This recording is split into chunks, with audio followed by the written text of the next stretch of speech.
ইফতার সামগ্রী এবং সেই সাথে সেহরির জন্য আমরা কিছু সামগ্রী বিতরণ করব।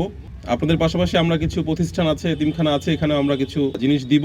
এটাই শেষ না, আমরা হয়তো আরো ইন বিটুইন একটা মাস এর মধ্যে আমরা আবার হয়তো বা প্ল্যান করব আপনাদেরকে, যাতে হচ্ছে কিছু আমরা দিতে পারি। তারপরেও আপনাদের যদি কোনো প্রয়োজন হয় আপনারা আমাদের সাথে যোগাযোগ করবেন।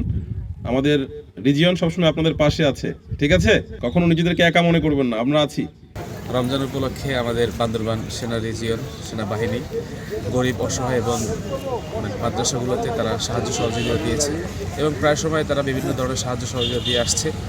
এটা আমাদের সেনাবাহিনী এবং জনগণের সাথে আলাদা একটা ভালো সম্পৃক্ততা তৈরি করে। আমাদের মাদ্রাসাতে আজকে ইফতার ও সেহরি সামগ্রী কিছু বিতরণ করা হয়েছে। আলহামদুলিল্লাহ, সেনাবাহিনী প্রতি বছরই, গত বছরও আমাদেরকে এখান থেকে সহযোগিতা করা হয়েছে, ইফতার এবং সেহরি সামগ্রী বিতরণ করা হয়েছে। তো বছরও পেয়েছি তাদের সহযোগিতা আমার এতিমখানার জন্য, এবং এবছরও পেয়েছি, ভবিষ্যতে যেন পাই, এই জন্য আমি তাদেরকে অসংখ্য ধন্যবাদ দিই। আমরা বান্দরবানের মানুষ আজকে এই রমজানের দিনে ইফতারি পেয়েছি সেনাবাহিনীর মাধ্যমে। আমরা অনেক খুশি হয়েছি, অনেক দোয়া করব।